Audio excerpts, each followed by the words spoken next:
O vello mundo morre. O novo mundo tarda en aparecer. Nese interregno xorden os monstruos. E xusto aí estamos nós.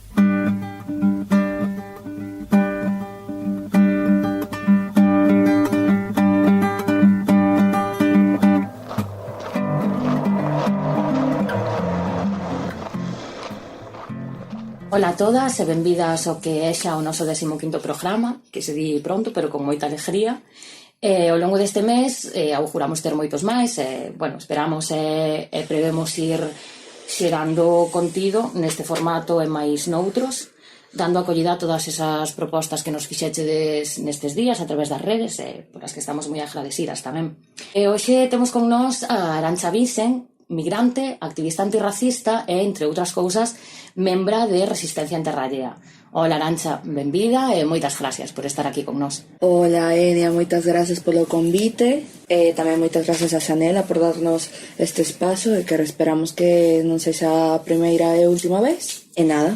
Eu tamén o espero. Se che parece, entón, comezamos. Vale. Pois contanos un pouco quen é Arantxa Vicen, sobre a túa andaina profesional, se che presta tamén sobre a andaina personal e sobre todo como activista, non? Vale,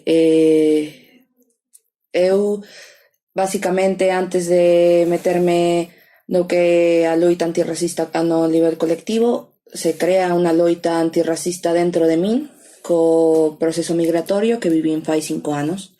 Fai 5 anos chego a Galiza e doume conta da dualidade que existe, non, entre as persoas que nacen aquí e as persoas que non nacen aquí, a diferenciación, a exclusión, a marxinidade que se vive, todos esos procesos os empecé a vivir dende a miña pel e empecé a darme conta que necesitaba atopar ese tipo de espacio seguro, de espacio donde hubiera un refrexo, unha especie de compañía, e onde as miñas vivencias non foran ni cuestionadas, ni foran minimizadas, sino que atopara máis alá de palabras de consuelo, pois compas coas que pudiera traballar e construir, e sempre dende esta perspectiva de, aínda que somos a outra idade, podemos ser tamén de nós mesmas, non? Que iso é algo que al principio a mí me rayou moito, non? Que pensei que ser eu mesma neste espacio, neste territorio, é algo que non era compatible co esta nova vida, non, esta nova vivencia. Entonces eu xa empecé como nas miñas redes sociais a cuestionar cousas, a seguir as persoas que dende outros territorios do mismo Estado español estaban denunciando, estaban contando as súas vivencias, atopei activistas, atopei colectivos, pouco a pouco fun facendo un pouco deste criterio, desta conciencia. Pude ponerle nome ás cousas que me sucedían e para mí eso foi como un salvoconducto moi importante para min. E logo está a chegada a Resistencia en Terrallea. Cando chego a Resistencia en Terrallea, pois todo iso que vía nas redes sociais, que veía noutras partes do territorio, pois pude velo aquí. Eran persoas racializadas, éramos todas e somos todas moi diversas, temos orixes moi distintos, hai persoas nacidas no territorio pero con unha racialización que as atravesa e que polo tanto nunca pudieron vivir como unha persoa recoñecida e lida como galega. Así que a partir de ali empezo a compartir as miñas vivencias. A primeira vez que fixe algo público como activista foi nas xornadas antirracistas organizadas por SOS, o Concello e a Universidade de Santiago de Compostela no 2019, e ali fixe unha mesa de debate e foi a primeira experiencia que tive en canto a contar o que me estaba sucedindo. E a partir de iso non he deixado de facer traballos con persoas racializadas e ou migrantes. He participado, he dirixido obradoiros de autocoñecimiento e conexión identitaria, fago charlas pedagóxicas casi sempre en colaboración con outras entidades de aquí de Galicia, casi sempre con SOS Racismo, que son compas que agora están en Coruña pero que no seu momento estiveron en Santiago, con esa necesidade de que non se, xa que somos poucos os colectivos en Galicia, pois que non se perdan esos lazos, que se fortalezcan, que non pasen desapercibidos, non? Ademais de iso, pois, paralelamente, durante todo este tempo, de 2019 aquí, teño escrito múltiples artigos sobre a vivencia antirracista, casi sempre de xeito empírico, e tamén teño falado moito de saúde mental, porque o proceso migratorio para min tamén foi o descubrimento das barreiras entre as persoas neurotípicas e as persoas neurodiverxentes, non? Entonces falei moito das miñas vivencias e tamén de cousas que fun atopando a nivel teórico que foron darlle unha explicación ao que me sucedía, non? Como que supoño que logo falaremos, como o dichoso síndrome de Ulises, non? Nomes e categorías que se foron creando para persoas racializadas e migrantes e que al final pois, nos limitan no seu momento de expresión, no seu momento de cotidianidade a ser quen somos, non? Sempre é como unha censura. Entonces xa é darme conta que non solamente estructural, sino tamén ven dende o ámbito da saúde e dende ámbito social, non? Entonces sigo currando dende esa perspectiva e nada, ata agora bastante ben. Citas bastante formación no que respecto ao ámbito da saúde mental, a pesar de que profesionalmente ou académicamente, non sei como decilo, formácheste noutro ámbito que é o do audiovisual, pero, sin embargo, as túas vivencias lévanse a adquirir información ou coñecementos en torno a esta materia, non? Ti viñeches de México fai 5 anos, decías antes, con 19 ou así, non? Sí. Entón, eso para ti implicou todo un proceso a nivel mental, a nivel de saúde mental. Supoño que implica unha serie de disociacións, non? Deste vivir entre dous mundos, igual non sentirte parte de ningún deles, ademais tes 19 ou 18 anos, claro. Decíasme outro día, que xa implica que tes unha maleta con bastante carga, porque, joder, tes a túa vida montada, non? De alguna maneira. Entón, como é todo este proceso para ti e que implica a nivel de saúde mental todo isto para as persoas migrantes? Vale, eu creo que o primeiro que é super importante de aclarar é que co tempo entendín que ninguna migración en sí unha migración optativa, o sea, todo proceso migratorio sempre se fai dende a obrigatoriedade. Por qué? Porque vimos de países do sur, o sea, claro, eu estou falando dende a experiencia migrante racializada de personas do sur global. Entonces venimos de países que están fodidos a nivel económico, que están explotados, que non teñen oportunidades, non pola precariedade, porque estén dentro da burbulla do dichoso tercer mundo, non deixa de ser isto consecuencia dunha colonización que leva aquí 500 anos. Así que tampouco é para sentirnos mal por os nosos orixes, sino para entender que non é culpa nosa todo o que nos sucede, porque creo que cando chegas a un territorio novo o primeiro que faz é culpabilizarte e ter moitísimas dúbidas sobre si escolliste ben, fixiste ben, e realmente ata certo punto non é algo que podas escoller, o sea, é algo que simplemente chega a tua vida e tes que collelo ou non, e pasa, normalmente non tes moitas outras opcións. E logo, canto a saúde mental, cando chegas aquí, pois o máis parecido, o sea, o máis probable que te poda suceder, porque claro, isto non é algo que pase a todo o mundo, que sexa homogéneo, pero digamos que é o desarraigo, a disociación, a despersonalización,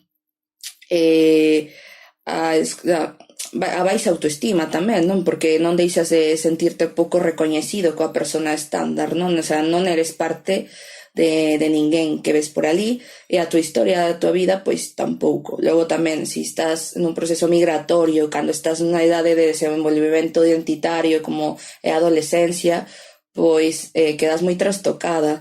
E logo está esa dualidade, claro, ti te ves con unha maleta, non? Esa maleta metafórica de ti xa tenes todas as tuas vivencias no outro territorio, pero a nivel físico e material realmente tens que meter todo nunha maleta de 20 kilos máximo, non? Que é o que as persoas pobres promedios, pues, o que podemos pagar cando viaxamos.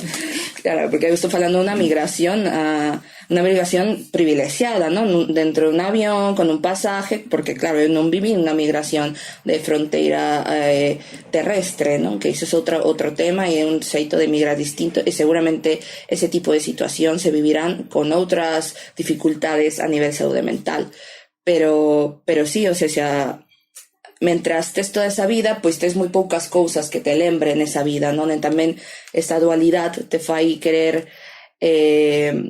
deixar de estar entre os dous marxes, al final te sintes obrigado a deixar atrás cousas que non deberíamos de deixar atrás, que aínda que ninguén nos este obrigando con unha pistola na cabeza, sí que tes que escoller, non podes vivir na dualidade para sempre, e aparte te sintes moi obligado porque senón non eres capaz de crear e de ser lazos.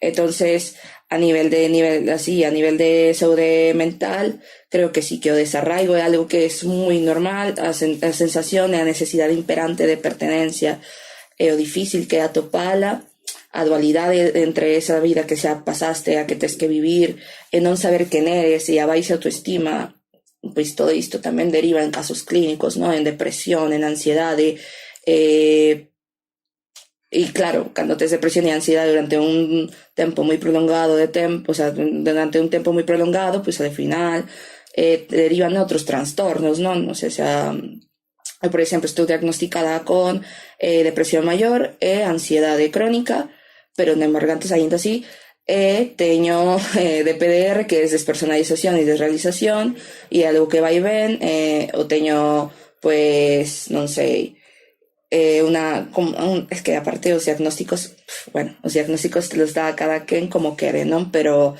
díronme a entender que teño unha personalidade propensa como a paranoias, non? Que vivo coa paranoia de persecución, paranoias de tal, pero non deixa de ser porque imagina ti que eu cando cheguei non podía andar pola rúa sin darme conta que todo o mundo, e daba igual a idade, me veía moitísimo, pero moitísimo, era como demasiado evidente, demasiado descarado e non había unha consideración cara a min. E con tempo tes que disociar, tes que deixar, o sea, tes que aprender a ir polas rúas e mirar a quen ven para aquí. Non é que xa te deixe de importar, porque sempre vai ser igual, sempre vas a chamar a atención. Tes unos fenotipos, tes rasgos raciais, que logo hai unha cosa que se chama white passing, non? O sea, hai persoas que tenen a capacidade de pasar máis desapercibidos porque ten fenotipos de mestura, non? De tal, pero hai persoas que temos máis, temos menos, e dá igual, porque tipo, eu podo ocupar un espacio e cando eu abro a boca todo o mundo sabe que o meu acento, o meu galego non é unha cousa que podan ubicar en su mapa, e cando non podes ubicar algo dache moito agobio, entonces xa sabes que hai unha outra idade e aí empeza un machaque tamén emocional, non? E iso perpetúa e hace que as cousas de saúde mental non se podan resolver porque tampouco ninguén se pone no teu lugar. E ti, durante todo este proceso, atopaches apoios na sanidade pública? Ou, pola contra, viviches situacións de violencia obstétrica, de violencia médica, cun carácter especificamente racista, quizáis? Non sei se foi especificamente racista ou ten máis connotación adultista, non? Como de minimizar a saúde mental nas persoas novas. Pero eu me lembro que a primeira vez que me asusté, que dixe, eu xa non teño control da miña mente, fun a un médico e o médico me dixo, eu expliquei os síntomas, etcétera, dixome que era moi nova e que seguramente o que eu tiña era falta de ferro, e me dio unas pastillas de ferro, non? Eu quedei aí un pouco descolocada porque ni siquiera hubo unha derivación a un especialista, eu contei todo o que me estaba sucedendo, que tiña un medo constante, non? Que tiña unha tristeza que non podía racionalizar, e o médico pois terminou asumindo que era tal cousa. Pois eso foi a primeira vez que tive un contacto, que tal vez nese momento non me di conta, foi máis a frustración de decir, bueno, pues a ver si isto funciona, pero obviamente con ferro non se me pasou. Entonces foi a primeira vez que atopeime coa negligencia médica. E logo foi a peor porque alonxeime de iso asumindo que nese ámbito non me iban a dar o apoio que necesitaba. Tentei facelo pola miña conta, un ano e medio despois, 2 anos despois, tive que derivar outra vez no médico para plantarme, non? Ser un pouco máis segura de mí misma, cando realmente é moi difícil estar seguro de si tes algo ou non, porque claro, ti tes medo, non queres afrontar, non? Que te poda estar sucedindo algo que sexa algo irreparable, ou que sexa un trastorno, algo que non tes capacidade, algo que cando ti le das un nome a algo empeza a ocupar un espacio moito maior do que tiña antes, non? Entonces iso dame moitísimo medo. E logo, pois tampouco atopaba moita moita complicidade coas persoas coas que falaba do que me sucedía, porque había comparativas coas súas vivencias. Entonces non me sentía cómoda nunca. Empecé a ir a terapia y a medicarme casi paralelamente, pero igual, o sea, viví una situación aún peor de negligencia porque tive un psiquiatra que decidiu que iba a ser como de entrada moi aberto, me iba a dar moita confianza, me preguntou a miña historia de vida, a miña situación familiar, económica, etcétera, para logo utilizar todos esos datos e crear unha relación de poder, de abuso de poder terrible e marcadísima, onde chegou a amenazarme moitas veces de internarme contra a miña voluntade porque non sabía que facer conmigo. Entonces tive que facer unha querella, tive que facer unha como intervención dentro da propia seguridade da sanidade pública. E relaté, o sea, con moita vergoña, porque al final cabo dache moita vergoña que outra persona teña que ler iso, non? Que me estaba amenazando porque sabía que a miña nai non vivía conmigo, non teña cartos, etcétera, etcétera, e me cambiaron de psiquiatra.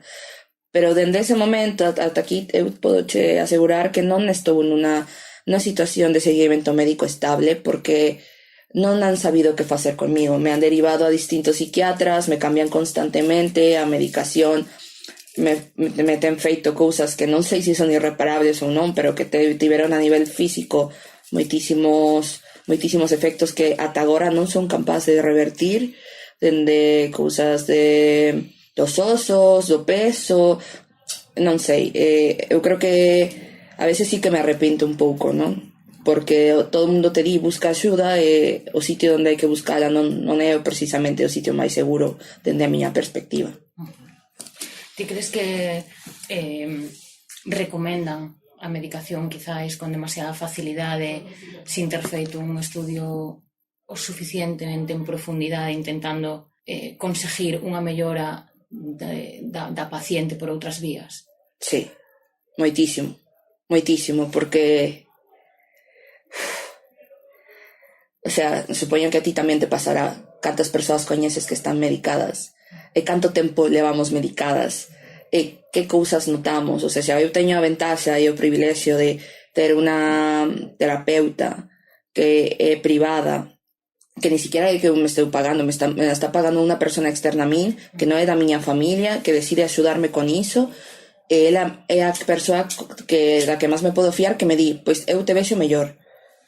Pero claro, xa pasaron 2 anos e eu sigo sinténdome todos os días coa mesma barreira de non poder ser eu. De feito, eu xa non sei quen son. O sea, tamén estar medicada te fai caer en esta paranoia de ata que punto son eu, ata que punto a medicación. Eu creo que todas estas problemáticas son tan complexas e deberían de levar detrás un seguimento tan profundo, tan constante, que non se ten, que o máis sincero é darte medicamentos. Aparte, se nos damos conta, o prezo dos medicamentos, os antidepresivos, é a pastilla máis barata que hai, o sea, e de feito siguen baixando os prezos, non? As corporativas e os laboratorios, as farmacéuticas dan en este servicio de pastillas, o que ti queras, ansiolíticos, antidepresivos, antipsicóticos e demais, con unha facilidade extrema, non? Eu, por exemplo, agora eu teño unha nova psiquiatra, esta é a cuarta psiquiatra que teño, ela díxome basicamente que o día que eu quisiera cambiar de medicamento que le dixera e que le dixera cal. Eu, dende a miña perspectiva, eso me parece fatal, porque eu creo que non son quen de decidir cando parar, cando aumentar, que dosis necesito. Entendo que está moi ben que te pregunten como te sintes ti, pero creo que chega un punto onde te responsabilizan tanto do que ti tes que para min xa as pastillas son chuches, non? Xa non sinto nada, pero es que xa me dá medo decir que non sinto nada, porque que sigue, que me cambien a outras pastillas que teñan outro efecto, síntome un pouco como conejillo de indias, non? Eu teño un pouco a impresión de que vivimos como nun sistema que é esquizofrénico a todos os niveles, non? Nada ten sentido. Entón, a solución son fármacos. Dito isto, hai outra pregunta que che quero facer que tamén está relacionada co tema da sanidade, ten que ver con todo o debate que se xerou en torno á manifestación do 8 de marzo deste ano, que parece que houve como moitos intentos de dinamitala, digamos, ou moita crítica destructiva, non, en torno á mesma. E a min aquí chamoume moitísimo a atención un cartaz que vin, que che comentaba antes, que decía algo así como yo non quero manifestación, quero salud, que ademais sale dun concello, non, dunha institución, dun organismo institucional. Entón a pregunta para min é quen está en posición de defender non quero manifestación, quero salud? Quen son as que nos temos que manifestar ou quen sodes as que vos tenes que manifestar e que significa para ti saúde? A ver, sin dúbida, as persoas que están na posición de non manifestarse, por unha banda son persoas que non necesitan manifestarse porque xa teñen o que se reclaman, non? O sea, xa non podemos esquecer que somos unha sociedade dividida en clases, non? Pois hai persoas que estarán suficientemente conformes e acomodadas e con tantos privilexios que non ven a necesidade, non ven o problema porque non lo viven. Lamentablemente, estamos tamén nunha época donde si non vives algo non creas empatía, non? Da igual que teñas persoas na tua contorna que estén vivindo esas situaciones precarias, porque é que parece que te ten que pasar a ti para que podas empatizar. Eso me parece moi lamentable, pero é algo que eu vexo moito e que supoño que será algo que pasa xeralmente. E logo, pola outra banda, tamén que quen pode manifestarse non deixa de ser tampouco un privilexio, porque manifestarse implica que ti teñas, para empezar, tempo.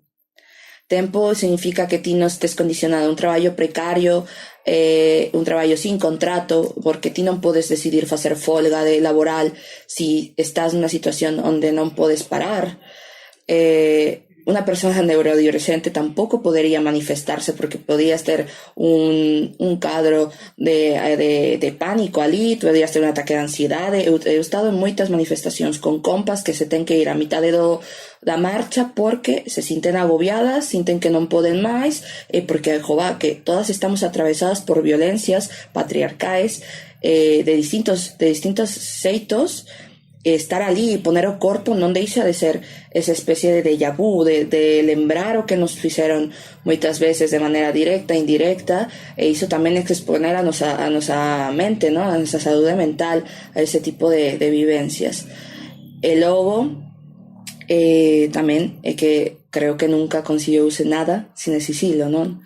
Está moi ben, non? Que haya persoas que teñan saúde e que non necesiten reclamarla e non necesiten gritar por ela, pero que hai moitísimas outras que non, e que eu creo que na historia nunca sucedió algo porque sí, de milagro, non? Estos cambios normalmente non se dan así. Hai persoas que de repente xa non poden máis, están fartas, tenen que salir á rúa e tenen que exixir, e hai moitos xeitos de facelo, hai xeitos pacíficos, hai xeitos violentos, pero nunca se consiguió calando algo, non? Entonces eu creo que decir iso, non? Dicir que eu non quero manifestarme, eu quero saúde, tamén é unha cousa moi egoísta e moi privilexiada, non? É moi desconsiderado. Tamén é que si é algo que está feito dende o Estado, si é un cartaz, si é un eslogan de algo dende unha institución pública, tampouco é sorprendente, non? De feito, porque unha institución pública hasta certo punto, claro que va a decir sempre cara aos medios que sí que apoian a 8M, sempre si están neste segmento de persoas progresistas, non? De esquerda blanca, pero de feito o Estado preferiría que non nos manifestáramos, non? O sea, non é algo de su interés, queren ter na senda esta cota de feminismo, porque pois hai que contentar as persoas, pero sempre que se manteña dentro dun paseo, que non moleste moito, que sexa pacífico. Si isto fora outros territorios, como o que pasou en Chile, como o que pasa en México, ese tipo de situacións, seguramente o Estado non estaría considerando estas datas na senda mediática e non habería ni siquiera un debate no Congreso, porque incluso a esquerda blanca máis revolucionaria que nesta situación hipotética sería Podemos, supón. Que eu non creo que sexa así, pero se supón que iso é a esquerda blanca que representa os valores progresistas, pois eles tamén estarían en contra da violencia, aínda que teóricamente seguramente non o estén, porque tamén cando estás dentro do xogo do Estado tens que xogar coas normas do Estado, non podes imponer novas. Despois falamos outra vez da esquerda blanca. Ahora quería seguir un pouco dentro deste contexto de pandemia e incluso volver a etapa do confinamento, porque fai, menos dun mes, penso, entrevistábanse no diario Nós sobre a intensificación das violencias sobre as persoas migrantes durante ese período de confinamento, non? E isto tivo un exemplo moi claro no caso do barrio de San Pedro, que se queres podes nos explicar un pouquiño disto, pero antes se podemos falar un pouco de que implicou, non, o confinamento para as persoas migrantes ou para as persoas marginalizadas. Vale, cando xurde este contexto de estado de alarma, creo que eu agardo que moitas persoas tiveran como un toque de realidade, non? Que se dieran conta quenes non podían parar, quenes eran as persoas que veíamos aínda que hubiera teletraballo, aínda que hubiera cese de actividades, quenes eran as persoas que seguían estando no transporte público, quenes eran as persoas que seguían ocupando espacio na rúa. Eran persoas que ou eran pobres, ou eran racializades, ou eran migrantes. Entonces, é tamén un choque de realidade, porque temos que entender que antes deste estado de alarma non xa vivíamos nun continuo estado de alarma. Os dereitos básicos de moites non eran nosos antes da pandemia, deixaron de ser, non pasou absolutamente nada novo, pero empeorou, non? O sea, moitas persoas quedaron sin curro, a maioría de persoas que traballan en hostelería moitas veces son persoas racializadas, porque son as persoas coas que se pode condicionar isto de non te dou un contrato, isto indefinido, te pago en B, etcétera, etcétera. O sea, ese tipo de trampas económicas que tamén se aplican nas persoas euroblancas son máis frecuentes nas persoas migrantes e racializadas, non? Entonces, ademais de que que moitas delas non tiveron dereito a un ERTE, porque tamén se estás en unha situación irregular no Estado, pois non tes dereito a iso, non tes dereito ni a prestacións ni a tal. Eu vin que se empezaron a facer moitas caixas de resistencia, moitas caixas que se utilizaron para traballar con persoas que eran empleadas do fogar, de empleadas do cuidados, de todo tipo de situación, personas en condición de calle, non? Que iso é algo que me impresionou moitísimo. As persoas que estaban a pé de rúa, que vivían ali, pois, hubo como esto de non queremos que estén na rúa, pero realmente non estamos preparados como Estado para darlles un teito. E iso é terrible, non? O sea, creo que para moites foi un momento de relajación, de facer exercicio, de ler un libro, non sei que, pero é que claro, é que ata a comodidade dentro da peor situación non deixa de ser un privilexio, non? Entonces, ali hubo unos desahucios inimaginables, sobre todo en cidades grandes, casi non se pudieron impedir moitos. Pasou o da nave de Badalona, non? Que a nave de Badalona originalmente xurde como unha iniciativa de vamos a ocupar este sitio, xa que non temos teito e non podemos estar na rúa, pero tampouco vamos estar en albergue. Entonces o Estado non supo o que facer.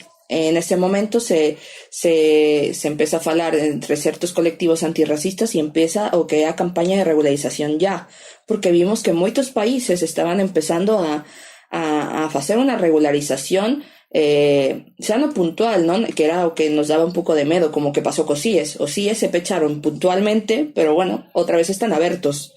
O sea, queríamos unha regularización que fora algo permanente.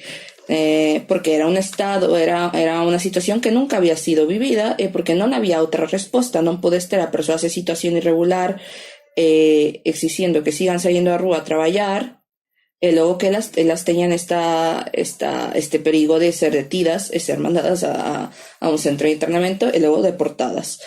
E iso é algo que, bueno, que estivo pasando e sigue pasando, e hai persoas que non se recuperaron, moitas persoas perderon a súa casa, perderon moitísimas cousas. O sea, xa a nivel persoal, eu viví, non? Como a miña nai, por 10ª vez, non? Pensou, pois como esta situación é algo excepcional, igual excepcionalmente a miña empleadora pois pode entender que agora sí que necesito un contrato, tan solo para ter un papel que me autorice estar desplazándome pola rúa, pero non hubo resposta, e así como a miña nai non tivo resposta, pois moitas persoas non tiveron resposta. Entonces a verdade é que sí que estou moi orgullosa das persoas que se pudieron organizar, que pudieron axudar, pero nunca é suficiente porque non nos damos cuenta da cantidade de persoas que están nesa situación e do pouco que importan, xa non solamente ao Estado, sino socialmente danos igual. E é lamentable, pero danos igual. Eso que falas de socialmente danos igual lévame cara a San Pedro, porque San Pedro é unha zona na que habitan moitas persoas marginalizadas en casas ocupadas ou mesmo na propia rúa, e durante este tempo houve manifestacións organizadas dende a Asociación de Veciñas, que a Xuntanza, penso que se chama. Entón, desde estas manifestacións, un pouco que se pedía era seguridade no barrio, non? Consideraban que non era un espazo seguro para as veciñas do barrio de San Pedro. Eu sei que vós, desde Resistencia en Terra Allea, intentáchedes establecer contactos con esta asociación veciñal, un pouco buscando ferramentas para paliar esta escalada, non, da violencia policial. Houbo un bo resultado? Conseguíchedes chegar a algún acordo coas veciñas? Que pasou con iso? Vale, aclarar que no caso de San Pedro, as persoas que se estaban organizando nesta campaña, neste no colectivo, como elas aseguraron, como dende a Xuntanza aseguraron, porque nunca quixeron darlle o nome de colectivo cando nos interpretamos que a partir de que certo número de persoas empiezan a organizarse, a facer campañas e manifestacións, se pode chamar iso un colectivo. Estas persoas non eran de a Xuntanza, aínda que había persoas que compartían os dous espazos, non era directamente a Xuntanza.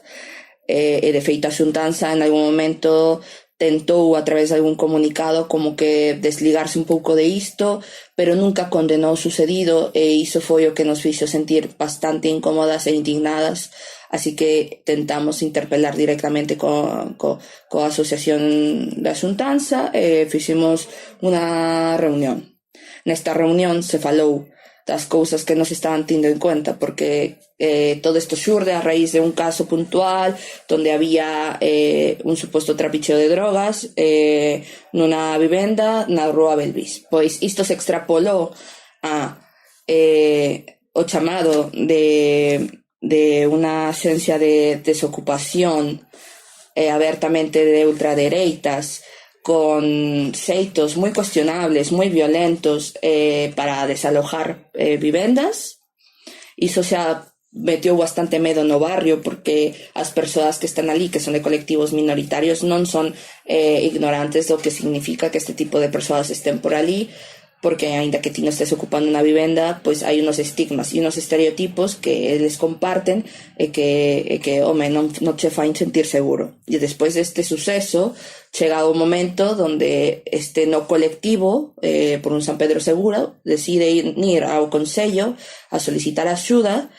A resposta do Consello é implementar e aumentar, porque xa había nese momento pola pandemia en toda a cidade, pois vixiancia da policía, pois aumentaron a presencia policial no barrio. Isto que pasou, hubo moitas detencións por perfil étnico, sempre amparados baixo o principio de perigosidade, que iso é algo que tamén hai que cuestionar moitísimo, que ti pode ser detido na rúa solamente porque unha persoa o sea, un policía pense que ti pode ser unha propensa persoa perigosa, non? Entonces eso é algo que hai que cuestionar moitísimo, porque antes era o principio de culpabilidade.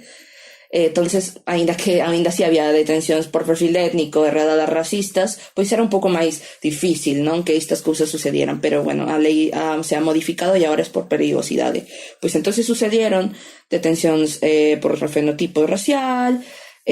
Tivemos unha compa que foi identificada porque quiso parar unha destas detencións e nos dimos conta que as persoas tenían moitísimo medo no seu propio barrio, porque o barrio non é solamente de unos, non é solamente das persoas euroblancas que habitan ese barrio, que se ven todos os días, que van aos comercios locais, tamén outras persoas ocupan esos sitios, e é un barrio que das 10.000 persoas que viven ali, 1.000 son persoas racializadas inmigrantes de datos oficiais. Entonces, os datos extraoficiais que non toman en conta a persoas que están en situación irregular, pois sumarían moito máis persoas, non? Entonces, Esto era algo claro. Explicamos todo isto a xuntanza.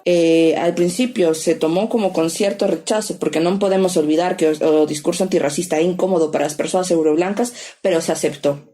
Se aceptou o feito de que isto estaba mal e que se tiña que facer algo, e que o primeiro paso para hacer que isto fora para adiante era quitar a presencia policial do barrio. Que pasou?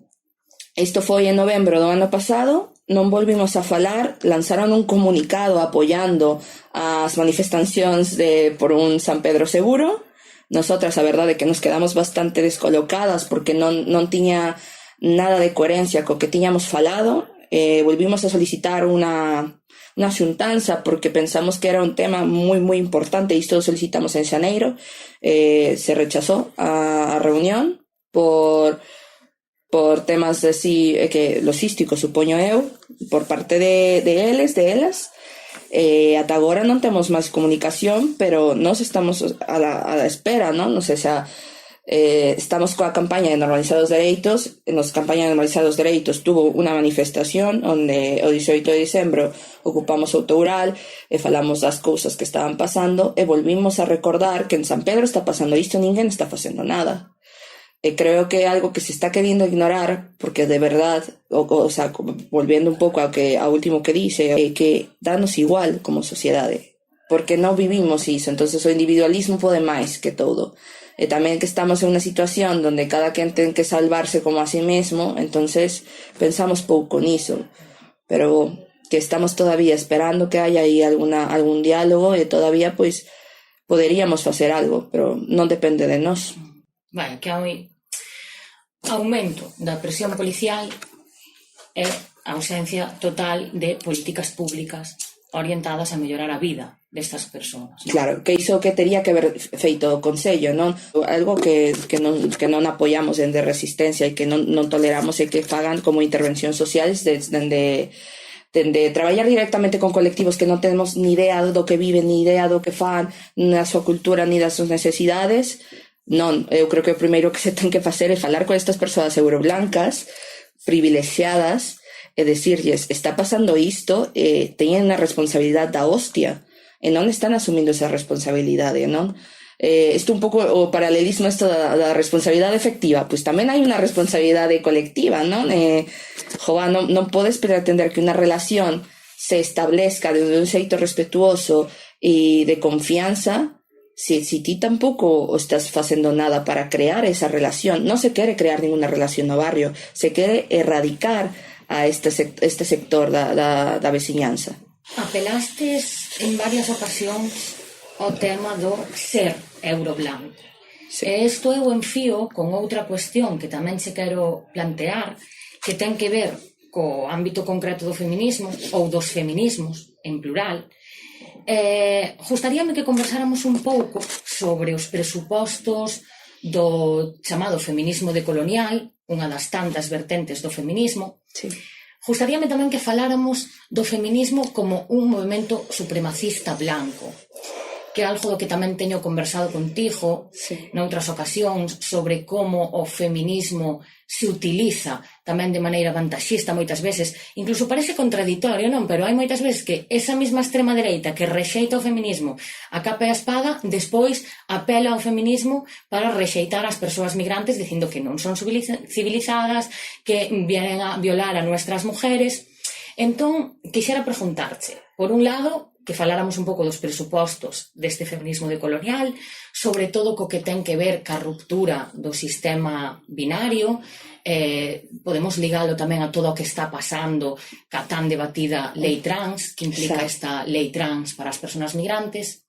E, por outro lado, agora imos desglosando as preguntas, eu tiro así todo de sopetón, e, por outro lado, falar tamén disto outro, non? De o feminismo e outras moitas correntes, pois, movimento LGTBI, movimento anticapitalista, antifascista, todas estas correntes euroblancas poden ser asumidas polas persoas migrantes, poden ser asumidas polas persoas racializadas dunha maneira efectiva cando son alleas, digamos, e moitas veces incluso se utilizaron en contra das propias comunidades.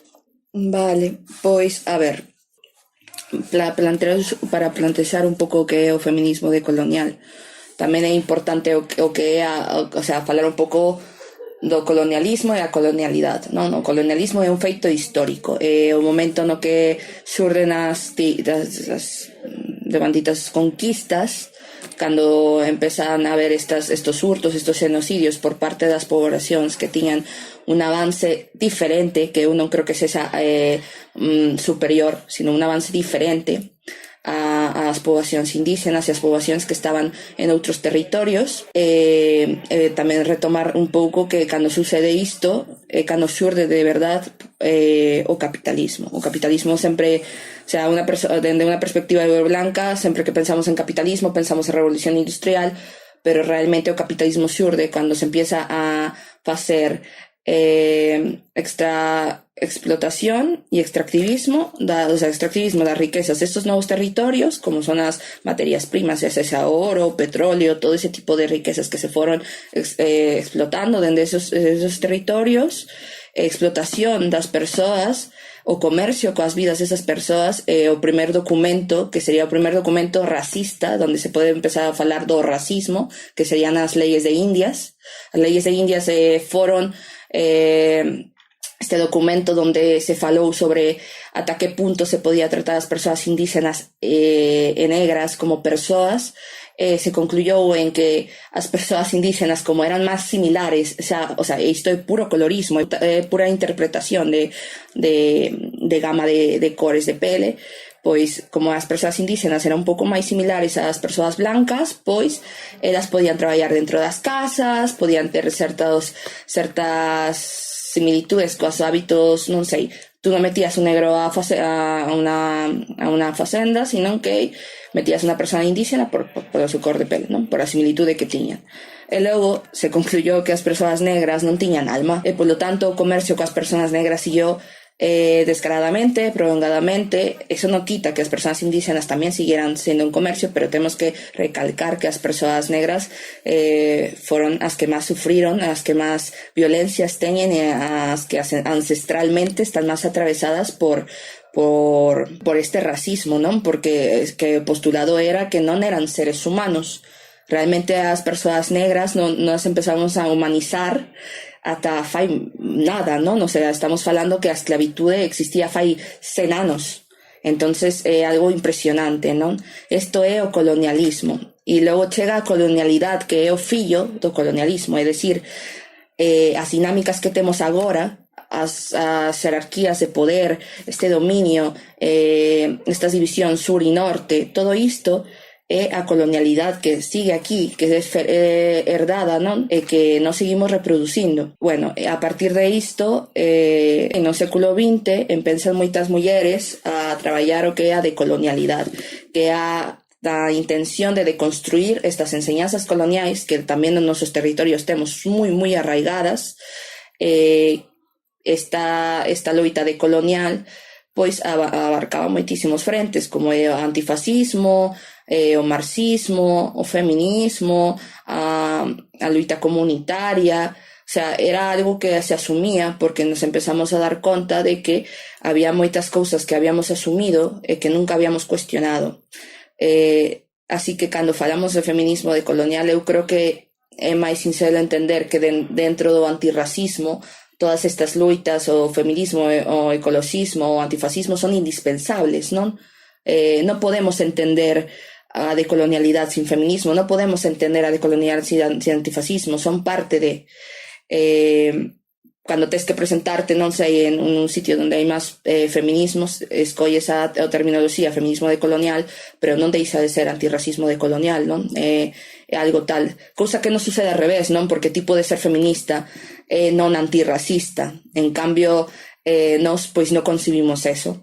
E logo, falando tamén un pouco do binarismo, pois o binarismo sucede bastante similar como co feito este histórico, sucede a la par, cando chegan estas persoas a territorios onde atopan roles de xénero que non eran recoñecidos como normais, é dicir, que non eran binario, que non había un rol establecido e unhas tarefas establecidas para cada xénero, pois hubo un choque cultural inmenso e tamén hubo unha preocupación porque esas novas diferencias pudieran romper os xeitos de socialización que xa se tiñan. Así que, ¿qué pasaron con esas personas? Pues la mayoría fueron asesinadas.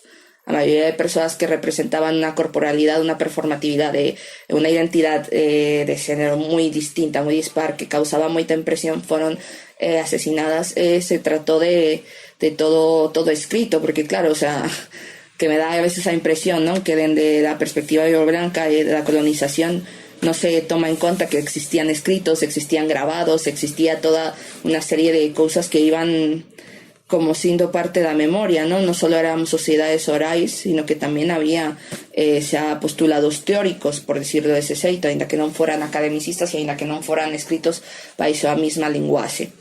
Pois todo ese tipo de documentos, a maioría se queimaron, basicamente se intentou borrar o que fomos, non? Se intentou borrar a existencia deste non binarismo. Entonces, o feminismo decolonial, por lo tanto, tampouco entende e nunca vai a apoiar unha loita que sexa abertamente transfoba. E ainda que non sexa abertamente transfoba, se entende bastante ben que unha loita excluyente de calquera outra edade, non? E todos estes presupostos crees que se están a ter en conta na elaboración da lei transestatal? Hai persoas racializadas na elaboración desta lei? Ten algunhas implicacións para as persoas transracializadas a lei transestatal? Eu creo que a lei transestatal é moi necesaria para certas persoas, porque só certas persoas poden beneficiarse dela.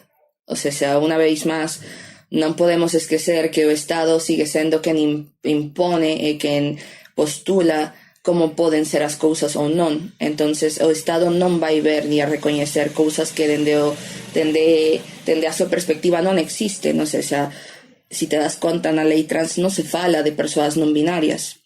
Entonces tamén aí xa vemos esa exclusión, non? De as persoas non binarias pois non son consideradas na lei trans.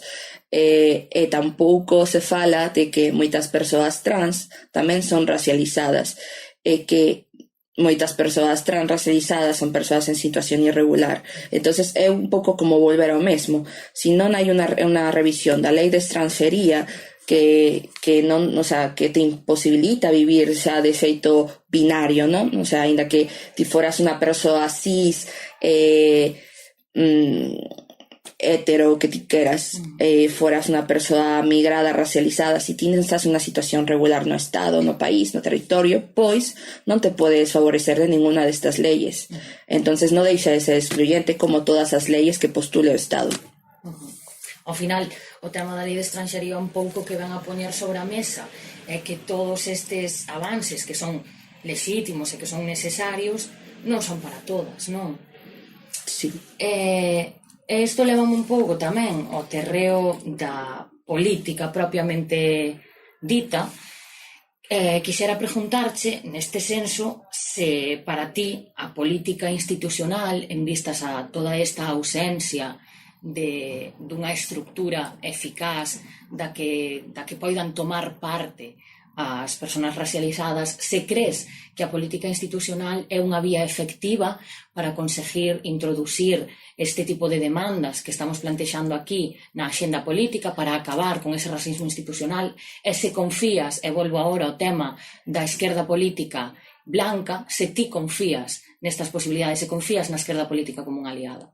A min, dende o momento en que a democracia non é unha democracia máis que unha verba baleira, ali en ese momento é cando te tes que plantexar ata que punto a democracia en sí xa non é excluyente.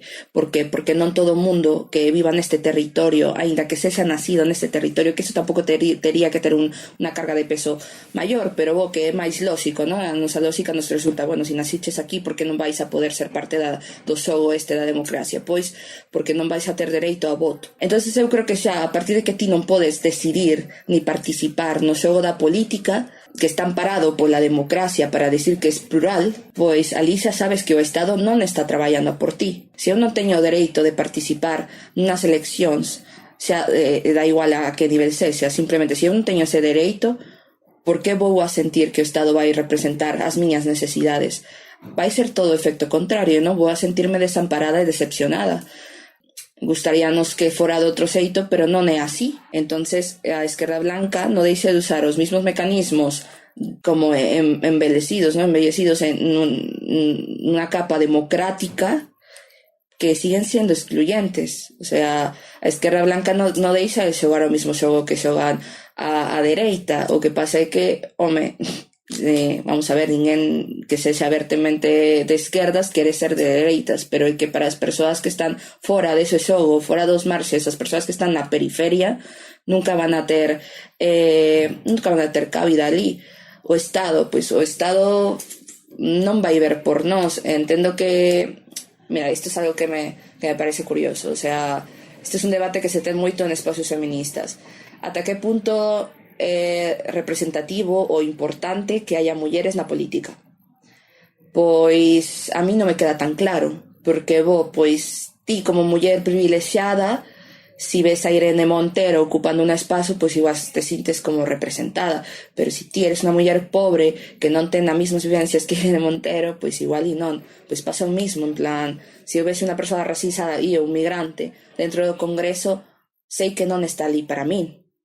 O bueno, para min sí, non? Porque, se supón que eu que sí, non? Que eu teño este privilexio de ter unha nacionalidade, pero para as persoas racializadas migrantes en situación irregular, para nada. Entonces, ata que punto a democracia non é outra justificación para que sigamos quedando calados, non? Non temos, o sea, as reformas e as leyes non van a ser nunca para nós, e sempre voy a remitirme, e non quero ser pesada, pero si nos dá unha revisión da lei de estranxería que porque é o terrible, pero sin unha revisión da lei de estranxería non podemos humanizar as vidas que están deshumanizadas, porque non estamos dándole unha identidade territorial a ninguén. Unha cousa que casi ninguén sabe, que cando conto de como, tío, iso de verdade pasa, pois sí que pasa. Si ti naces aquí e os teus pais non son españois, pois tienes a problemática do illos sanguíneos. O illos sanguíneos é que di o Real Decreto número 1000 e tantos, non sei cal sexa, que al non ter pais españois, ti non tes dereito a nacionalidade española. Entonces estás aquí ocupando un espazo nun territorio con un NIE ata que teñas 18 anos e podes empezar a tramitar a tua nacionalidade, que hai datos que din que é entre 3 e 5 anos, pero en realidade está comprobado que son entre 10 e 15 anos. Entonces estamos falando que unha persoa igual pode non chegar nunca a ter a nacionalidade, ou ter a nacionalidade, porque claro, o sea, hai moitísimas cousas que te poden tirar para atrás o trámite da nacionalidade que fan que estos anos se prolonguen. Non é que sexa algo máxico, sino que aparte de que hai un tratamento, unha linguaxe burocrática, academicista e clasista, hai unha exigencia de que ti gastes cartos en abogados, e se estás en unha situación precaria non vas a facelo. E, bueno, hai demasiados requisitos e demasiados trámites que por facer, pois ti pensa que igual e con moita sorte a dos 30 xa podes ter unha nacionalidade e vas a ter a primeira oportunidade de voto cando tiñas 31. Pois é que iso me parece unha tolemia total. Non sei xa eu non estou en esa situación porque eu teño nacionalidade por outra lei, non? Por a lei de memoria histórica, pero se eu hubiera migrado a este país e non hubiera tido a nacionalidade, pois estaría no mismo proceso, non? Aparte de que non deixa de ser tamén un proceso de hipervigilancia, porque as persoas que contan con un NIE tienen que ir cada certo tempo, cada 2 meses, a comisaría ou a departamento de estranxería a firmar que siguen ali, a cousas así. O sea, siguen estando dende esa postura desamparados. Ben, pois xa para rematar, hai outro tema do que quero falar. É un tema do que ti xa me advertiches cando xurdiu esta iniciativa, non, de entrevistarnos. Ten que ver ca instrumentalización que se fai da loita antirracista e de moitas loitas nos medios de comunicación, non? Esa tentativa que ti me falabas de cubrir uns tipos temáticos determinados, non? E a min isto levoume a reflexionar en torno a esta cuestión e levoume a preguntarche por que crees que acontece así. Non por que crees que acontece isto, senón por que pasa así. Crees que o problema é que non hai un interese real e que todo se reduce a tratar os temas que están de actualidade de forma mediática? Ou pode ter que ver con como se fan as cousas, que a maneira de facer? Quero decir, por moito interese real que haxa, non? Por moita vontade que teñamos, quizáis o problema é como se fai, como se establecen os lazos, non? Como que intentamos ás veces ser tan profesionales e ser tan académicas e tan rigorosas que é posible que se perda o persoal por aí polo medio, é posible que deixemos de tecer redes, de tecer lazos afectivos eficientes para a vida e para formarnos como personas un pouco en prol desa rigurosidade ou do políticamente correcto, digamos. Vale, eu creo que a esquerda blanca ten unha necesidade como imperante, porque claro, uno dos conceptos moi coñecidos na esquerda blanca é o internacionalismo, non? Pero o internacionalismo non deixa de ser algo que moitas veces, en vez de interpretarse e aplicarse de un xeito para tecer lazos, se pensa na literalidade de cousas que pasan tamén con postulados marxistas, etc., non? Entonces sempre se cae nun paternalismo. Eu vexo moito que a palabra diversidade é unha palabra que se utiliza moito dende a esquerda blanca, dende o feminismo hexemónico, como se ten esa presión de ter unha diversidade, pois cando hai datas específicas que son partes das axendas do Estado, pois se busca con moito ímpetu, non? Unha cota racial, unha cota trans, unha cota, bueno, creo que de un tempo para cá tamén se está falando dunha cota neurodiverxente, non? O sea, he visto tamén en algunhas cidades máis grandes que hai como partes dos manifestos onde se fala da neurodiverxencia, non? Do orgullo loco, non? Unha cousa así que se ten dito. Pois creo que hai demasiada presión por ter unha línea teórica perfecta que se trata nos momentos puntuais como algo que é para uso, pero non se pensa máis alá de iso. Rollo, tes todo un ano de traballo, non tes todo un ano de organización, e sabes que existen colectivos que loitan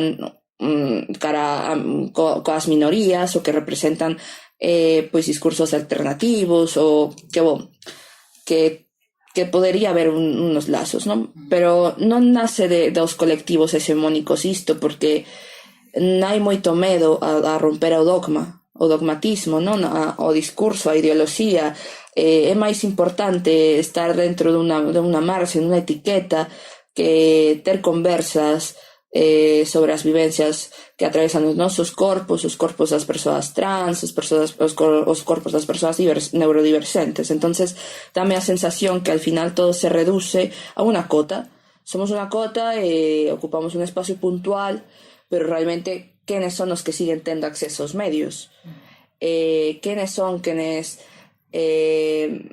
repiten, e tamén como se repite constantemente, hai que darlle voz, pero é como que voz xa temos, o que non temos son espazos e remuneración, porque claro, o sea, creo que se olvida iso, non? Que moitas de nós estamos aquí intentando ganarnos a vida dende un xeito pedagóxico. Eu vexo que moitas mulleres que están dentro do feminismo hexemónico pois han podido crear unha carreira a partir de ese tipo de charlas, ese tipo de tal, pero non se desolvida que nos reímos un pouco, ¿no? De rachar co teito de cristal, porque para nós non hai un teito de cristal, hai tres ou hai uno que nunca vais a romper, porque por riba de nós están vosotras, non? Entonces, ese tipo de situacións de non ter interseccionalidade, de usar a palabra interseccionalidade pero non facer unha revisión, de querer creer que hai un antirracismo cando ni siquiera se nos convida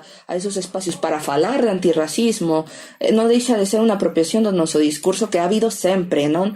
Eu xa te contaba que cando falamos de feminismo nos vamos sempre aos sufraxistas e non podemos esquecer que as sufraxistas foron as primeiras en calar as mulleres negras, as mulleres LGTB, ou seja, isto xa non é algo que este pasando agora, leva sindo así sempre.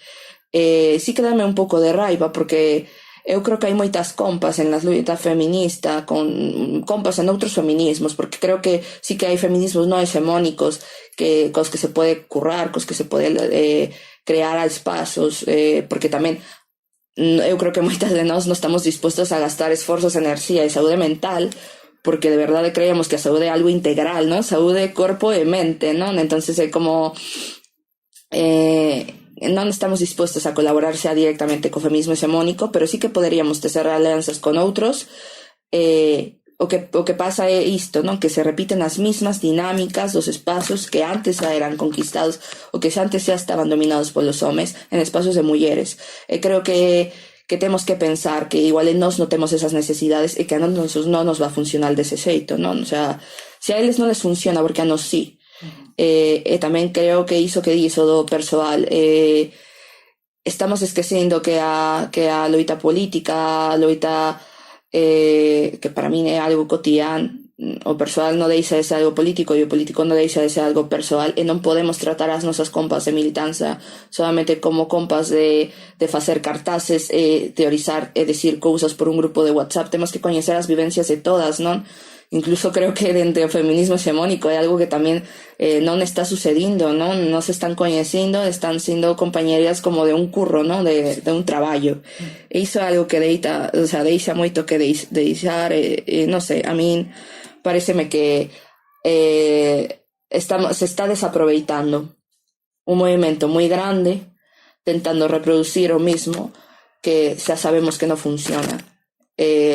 Se supón que somos a cuarta ola, non? Pois, por que creemos que ha habido tantas olas? Por que sempre ha habido unha disputa? Temos tantos debates vetados, temos espacios excluyentes, temos espacios, bueno, todo isto de facer máis os círculos máis pechados non sempre é por seguranza, tamén é porque non queremos ceder, non queremos que a nosa ideoloxía cambie, porque a nosa ideoloxía tamén é a nosa identidade, pero si queremos facer as cousas ben, haberá que tentalo, non? Sí, e traballar dende o pequeno, dende o colectivo. Non se trata de pensar os círculos, non, senón de disputar desde aí, digamos. Sí, e de non ter medo, non? Porque sempre me dá a impresión de que hai moito medo, rollo. Eu creo que moitas veces nos dá medo que nos digan igual eres racista, pero vai pasar, sabes? Non ten nada de malo, vai. Eu tamén me lembro a min con comportamentos transfobos, aparte seguramente teño comportamentos transfobos, teño comportamentos machistas, que eu non deixo de haber nacido en un territorio como todes, con unha colonialidade da hostia, e tamén a veces atopo en mí cousas que digo, pero hasta topo eu preferiría que alguén me dixera isto que estás facendo está mal, vamos a deconstruílo, vamos a traballarlo desde outro ámbito, non hai prisa, non tens que cambiar de un día a outro, pero aprende coas compas que están dispostas a traballar contigo, e tamén repara, o sea, hai unha, o sea, a mí es que isto tamén me parece moi importante, non repara un pouco o que xa ten sucedido, rollo, dende a loita antirracista sempre se fala de que a necesidade de ceder espazos e todo isto tamén xurde non solamente porque é o noso dereito, sino porque durante todo este tempo nos han negado esos espazos. Entonces unha reparación sería ceder espazos, unha reparación sería tamén escoitarnos, unha reparación sería non cuestionar as nosas vivencias, unha reparación sería non ter medo a que como algo que eu estou dicindo non está nun libro, nin está non sei, non me lo está amparando un gran teórico do siglo XIX, que a verdade é que eu creo que hai que tamén revisar esa interpretación e deixar de traballar coa literalidade nas teorías, non? Que todo isto sí que importa, iso é reparación, e que tamén hai que ter unha reparación remunerada, que hai que valorar o traballo das compas, non? Que non deixamos de poner o corpo ali, e que non deixamos de ter así como a esperanza, non? A esperanza de que en algún momento vamos a poder traballar unides, pero por agora pois hai moitos debates pendentes e haberá que afrontalos.